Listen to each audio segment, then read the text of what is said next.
Hey guys, Paul Herring here, the Carriagetown Neighborhood Historic Neighborhood Association. We're hosting this year's Home Fair right here in Carriagetown, and we encourage you to join us for our next Home Fair. We've got some houses coming up that you may enjoy. We're just going to show you the outsides and tease you a little bit, so you'll be excited about coming down next year for the full tour. Welcome to Carriagetown, a great place to make better.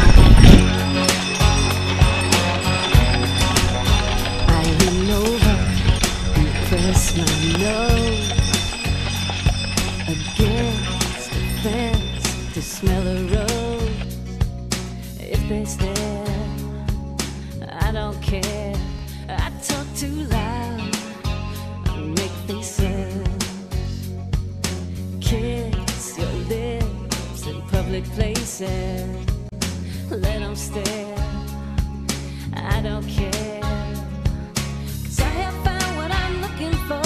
Peace of mind and then some more. Yeah, whatever's frozen, I wanna live. I'm gonna live. Open like a book. Take a look. Open. You're a voyeur. Shake and stir. Open. Could this life be paradise? Open. To this whole glorious world.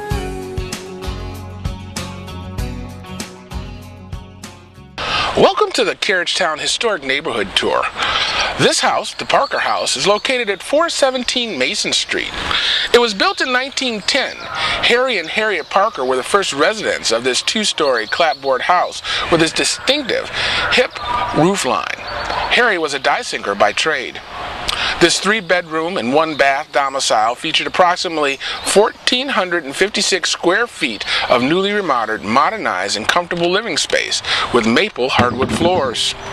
While over the years most of the residents have been associated with the automobile industry, its current occupants, Dane Williams and his wife Melissa, are professionals. He is an aspiring photographer. Carriagetown, a great place to make better.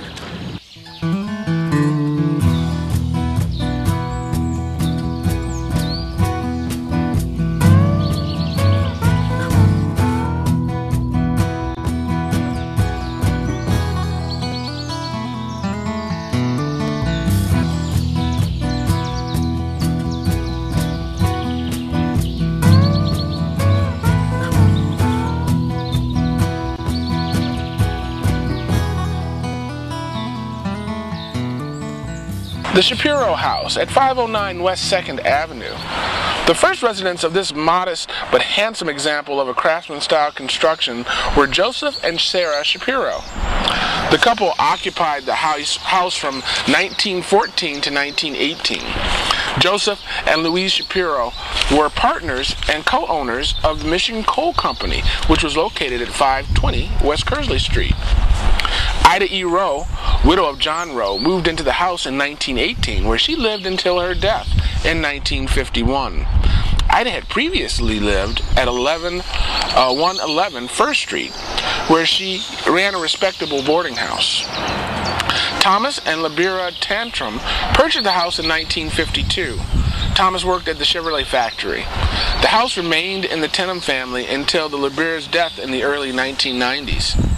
The house is in the final stages of being renovated under the management of Flint Neighborhood Improvement and Preservation Project, also known as Flint NIP. Flint NIP is a nonprofit community development corporation created through a community task force dedicated to reversing neighborhood deterioration and promoting ideals of self-sufficiency, innovation, and neighborhood enterprise. The Shapiro House is an example of their revitalization efforts in the community. If you'd like more information about Flint NIP, they can be reached at 810-766-7212. Carriagetown, a great place to make better. The Stone Street Project. corner of Stone Street and University Avenue. Over a year ago, in January of 2008, while digging a new foundation for an infill housing project under the auspices of Flint NIP, human remains were unearthed. This discovery was the beginning of an incredible story, which revealed new levels and added dimensions to Carriagetown history. Literally, layers of history have been peeled back these past months as the archaeological work progresses to uncover admonishable ancestral remains dating back possibly many centuries. The archaeological work to recover these remains is being conducted by members of the Saginaw Chippewa Indian Tribe of Michigan. The Sebewing Center for Anishinaabe Culture and Lifeways, in conjunction with the support of the University of Michigan Flint faculty and staff. Also joining these efforts are sympathetic and dedicated members of the general community. While this season's work is coming to an end, the Sebewing Center is looking for volunteers and supplies for next year when the archaeological excavations will resume. People will be on hand to explain the cultural and sacred significance of this find and provide information on future plans. If you'd like more information, please call Frank or Nicole Roshlick at 810-348-0759. Carriagetown, the heart of the city. The hub of the community, the Carriagetown Home Fair. Just north of downtown Flint. The Carriagetown Home Fair, October 3rd, 10 a.m. to 3 p.m. Enjoy Flint Carriagetown concerts, carriage rides, home tours, even period performers. Historic Flint coming back to life. Vending spaces still available. The Carriagetown Home Fair, October 3rd, 10 a.m. to 3 p.m. Tickets online at historichometours.com or by calling 810-767-3513. Carriagetown, a great place to make better.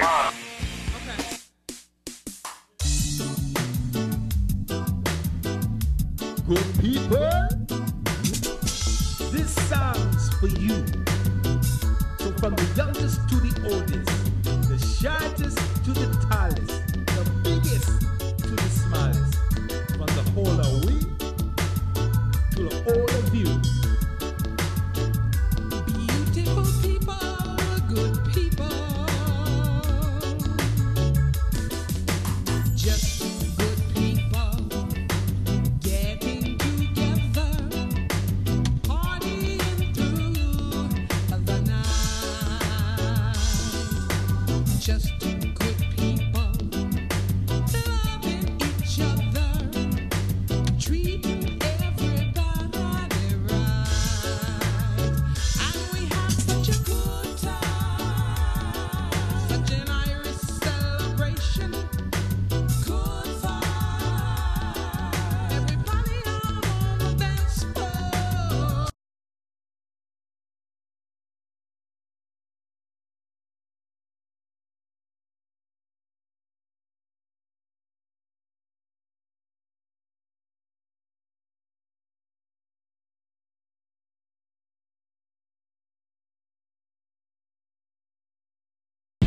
The Jackson Hardy House at 525 Garland Street. Hugh Jackson, president and general manager of the Randall Lumber and Coal Company, built this Queen Anne-style home in 1898. A.B.C. Hardy, president of the First Automobile Company, recognized as the first manufacturer of automobiles in Flint, resided in this home as a boarder for 1 year. The house remained a single-family residence until the 1960s, when it was converted into the Garland Hotel, when it was broken into 24 units, which resulted in all the windows being covered over by siding. In 1995, the Carriagetown Historic Neighborhood Association obtained the building and restored the exterior with matching funds from the Downtown Facade Program and funds realized from the sale of its first design center. The C.S. Mott Foundation aided the Carriagetown Neighborhood Association in restoring the exterior again after a fire caused by lightning. Hundreds of volunteer hours have been spent gutting the house and preparing it for further restoration. Recently, Flint Neighborhood Improvement and Preservation Project and the City of Flint allocated funds for the restoration of the interior. Once the interior work has been completed, the Carriagetown Neighborhood Association plans on renting out office spaces to help cover ongoing expenses required in maintaining such a historic landmark. For updates on the restoration of the Jackson Hardy House, please check our website at the Carriagetown Historic Neighborhood Association.org. The Carriagetown Antique Center and Hoffman's Deco Deli and Cafe at 503 Garland Street. The industrial deco-style complex was built in the late 1920s to house a Sears automobile repair shop. For over 20 years, the building was abandoned.